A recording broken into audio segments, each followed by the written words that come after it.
ದಿನೇಶ್ ಗುಂಡೂರಾವ್ ಅವ್ರ ತಂದೆ. ಅವರ ಒಂದು ನೇತೃತ್ವದಲ್ಲಿ ನಮ್ಮ ರಘುವೀರ್ ಸರ್ ಅವ್ರ ತಂದೆ ಸಾಕಷ್ಟು ದೊಡ್ಡ ದೊಡ್ಡ ಕೆಲಸ ಮಾಡಿ ಇಡೀ ಬೆಂಗಳೂರು ಅಭಿವೃದ್ಧಿನ ಮಾಡಿ ಬೆಂಗಳೂರು ಅಭಿವೃದ್ಧಿಗೋಸ್ಕರ ಎಷ್ಟೋ ಅವ್ರದ್ದು ಸ್ವಂತ ಜಾಗವನ್ನು ದಾನವಾಗಿ ಕೊಟ್ಟಿದ್ದಾರೆ. ಇವತ್ತು ನಾವೇನು ರವೀಂದ್ರ ಕಲಾಕ್ಷೇತ್ರ ನೋಡ್ತೀವಿ, ಟೌನ್ ಅಲ್ಲಿ ನೋಡ್ತೀವಿ, ಪ್ರತಿಯೊಂದೂ ಮೆಜೆಸ್ಟಿಕ್ ಬಸ್ ಸ್ಟ್ಯಾಂಡ್ ಸಹ ಅವ್ರದೇ ಕಟ್ಟಡ ಅದು ಚೌಡ ಕೂಡ ಅವರೇ ಮಾಡಿಕೊಟ್ಟಿದ್ದಾರೆ. ಅವರು ಕಲ್ಪನಾ ಅವ್ರ ಮನೆ, ವಿಷ್ಣು ಸರ್ ಮನೆ.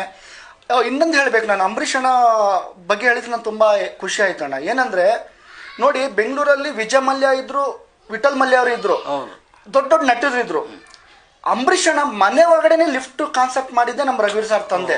ಆಗಿನ ಕಾಲದಲ್ಲಿ ಯಾವುದು ದೊಡ್ಡ ಶ್ರೀಮಂತರ ಮನೆ ಒಳಗಡೆ ಲಿಫ್ಟ್ ಕಾನ್ಸೆಪ್ಟ್ ಇರಲಿಲ್ಲ. ಅದನ್ನ ಓಪನ್ ಲಿಫ್ಟ್ ಒಳಗಡೆ ಆ ಕಾನ್ಸೆಪ್ಟ್ ಮಾಡಿಕೊಟ್ಟಿದ್ದೆ ನಮ್ಮ ರಘುವೀರ್ ಸರ್ ಅವ್ರ ತಂದೆ. ಇವತ್ತು ಮೆಜೆಸ್ಟಿಕ್ ಬಸ್ ಸ್ಟ್ಯಾಂಡ್ ನೋಡಿ, ಒಂದು ಯಾವ್ದಾನ ಒಂದು ಮೆಜೆಸ್ಟಿಕ್ ಬಸ್ ಸ್ಟ್ಯಾಂಡ್ ಎದುರುಗಡೆ ಒಂದು ಅಮೃತ್ ಹೋಟೆಲ್ ಅಂತಿದೆ. ಮೊದಲು ಜೂನಿಯರ್ ಆರ್ಟಿಸ್ಟ್ಗಳೆಲ್ಲ ಅಲ್ಲಿಂದಾನೆ ಹೋಗ್ತಾ ಇದ್ರು. ಆ ಹೋಟ್ಲ್ ಮೇಲೆ ನಿಂತ್ಕೊಂಡ್ರೆ ಇವತ್ತು ಒಂಥರ ಚಕ್ರದ ತರ ಚಂದ್ರನ್ ರೀತಿಯಲ್ಲೇ ಇದೆ ಆ ಮೆಜೆಸ್ಟಿಕ್ ಬಸ್ ಸ್ಟ್ಯಾಂಡ್. ಸುಮಾರು ವರ್ಷ ಅದಕ್ಕೆ ಇತಿಹಾಸ ಆಗ್ತಿದೆ.